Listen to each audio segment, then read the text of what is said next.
మందకృష్ణ మాదిగ, జాతీయ నాయకుడు మందకృష్ణ మాదిగ. కాంగ్రెస్ మద్దతు ఇచ్చినప్పుడు నువ్వు ఎక్కడ పడుకున్నావు రా? బీజేపీ మంచి చేసింది కాబట్టి సపోర్ట్ చేశాడు కృష్ణ అన్న. అనవసరంగా నీ వంకర బుద్ధి మాటలు సోషల్ మీడియాలో నోరు అదుపులో పట్టుకుంటే చాలా బాగుంటుంది. చెప్పు జాతీయ నాయకుడు మందకృష్ణ మాదిగ అని పెట్టుకున్నావు నువ్వు. కాంగ్రెస్ కు మద్దతు నేను అంటున్నా, నువ్వు ఒక పోరాట సమితి పెట్టుకున్నప్పుడు నువ్వు ఏ పార్టీకి మద్దతు అవసరం లేదు. ఓకే, అర్థమైందా?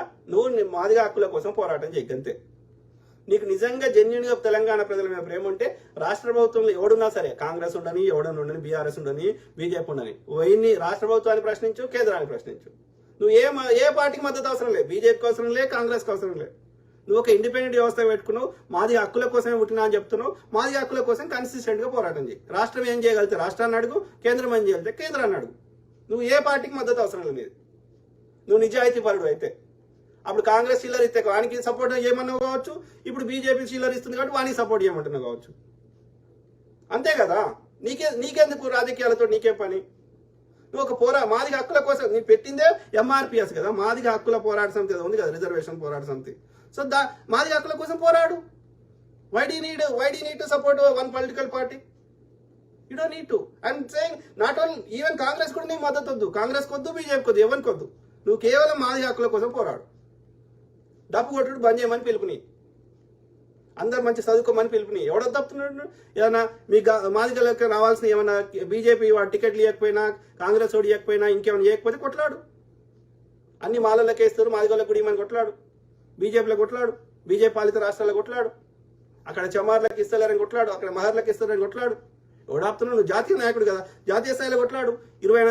అక్రమంగా ప్రజలు ఎన్నుకున్న ప్రభుత్వాన్ని కూల్చేసి ఆ యొక్క ఎమ్మెల్యేలను దొంగతనం ఎత్తుకుపోయి, లేకపోతే వాళ్ళని సిబిఐ ఈడీ అని బెదిరించి అక్కడ ప్రభుత్వాన్ని కూల్చినావు, కొట్లాడు. ప్రజాస్వామ్యం కుని చేస్తున్నందుకు కొట్లాడు.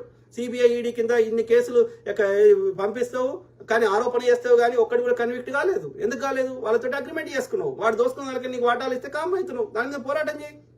ఇన్ని రాష్ట్రాలు, బీజేపీ పాలిత రాష్ట్రాల్లో ఉన్నటువంటి చమార్లకు, సరైన మాదిగలకి లేదా చమార్లకి సరైన న్యాయం దొరుకుతలేదు కాబట్టి అక్కడ న్యాయ పోరాటం చేయి. జాతీయ నాయకుడివి. ఎవడాపుతున్నాడు? అప్రిషియేట్ చేస్తాం. చిల్లర చెప్పక మాకు. ఎవడు నీ చిల్లర వేషాలని ప్రశ్నిస్తే అని ఉల్టా తిట్టుడు కాదు. నీకు దమ్ము ఉంటే నువ్వు నీ జాతీయ నాయకుడు అయితే పోరాటం చేయిపో. పోయే ఆ యొక్క బాపనోడికి ఎట్లు ఇచ్చినవరా అని చెప్పి రామచంద్రరావు ఇంటి ముందు పోయి డప్పు కొట్టు, మాదిగ దండారా లేపు.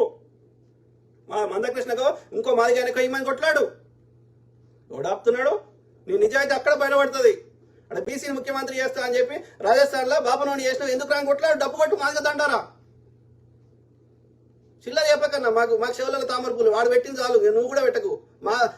మా యొక్క జాతిలో పుట్టి మాకు నీ యొక్క చెవులలో తామర పూలు పెడతా అంటే బాపనోడు దాంతో తిడితేనే మేము తంతున్నాం వాడిని.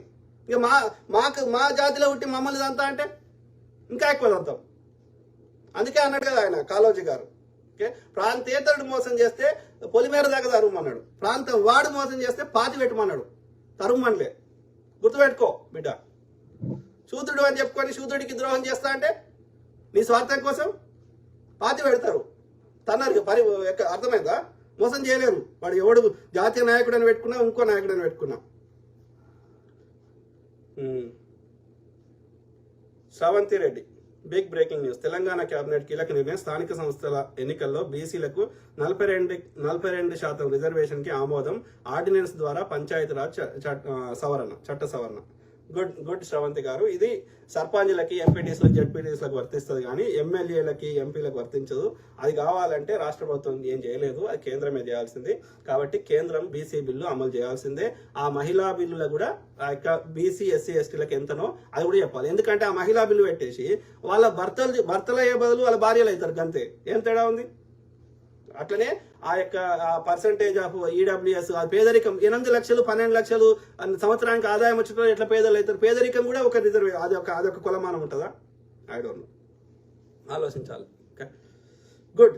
మనం రాష్ట్ర స్థాయిలో ఉన్నది ఎంతైతే అంత చేసే ప్రయత్నం చేస్తున్నాం. ఓకే, అయినా సరే కాంగ్రెస్ ని తిడతాడు మన యొక్క మందకృష్ణ అన్న, కానీ యొక్క బీజేపీని మాత్రం ప్రశ్నించాడు. ఆయన పోయి కాలు మొక్తాడు. ఎందుకు మొక్తాడో నాకు తెలియదు, అదే చిల్లరనే అనిపిస్తుంది నాకు. శామ్యూల్ మెట్టిపల్లి అన్న సూపర్. నేను కూడా మీరు చాలా బాగా మాట్లాడుతున్నావు. పార్టీలకు సంబంధించిన వ్యక్తి కాదు, కానీ మాదిగలను దగ్గరకు తీయని బీజేపీ పార్టీకి సపోర్ట్ చేయడం మంచిది కాదు. ఎందుకంటే హిందువులు ఎక్కువగా బీజేపీలో, హిందువులు కాదు బ్రదర్, ఈ సనాతన హిందువులు అంటే హిందుస్థాన్ అంటే భారతదేశం మొత్తం. ఓకే, హిందూ శబ్దం ఎక్కడ ఆ సనాతన బ్రాహ్మణులు రాసిన పుస్తకాలు లేదు, రామాయణం మహాభారతం మీరు ఎక్కడ చూడండి. కాబట్టి హిందుస్థాన్ అంటే భారతదేశం అని అర్థం. సింధు నది పేరు మీద వచ్చింది భారతదేశం పేరు. కాబట్టి హిందుస్థాన్ అంటే ఈ భారతదేశంలో అన్ని కులాలు, మతాలు, ఆచారాలు, వ్యవహారాలు అన్ని కలిపితే అది హిందుస్థాన్. ఓకే, అది హిందువులు, మనందరం హిందువులే. భారతదేశంలో ముస్లిం కూడా హిందువే. ఓకే, కాబట్టి హిందూ అనేది మతం కాదు. ఓకే, అది ప్రాంతం, భారతదేశం పేరు. ఇప్పుడు మీరు ఏ ఇస్లామిక్ రాష్ట్రం అన్నా వండి, ఇరాన్ వండి, ఆఫ్ఘనిస్తాన్ వండి, హిందుస్థాన్ అంటారు, హిందూ అంటారు, ముస్లిం అయినా సరే. ఓకే, కాబట్టి Hindu is not a religion, భారతదేశం పేరు. సనాతన, వీడు చెప్పిన ప్రకారం Sanatana, Arya, Brahman, whatever. Okay, so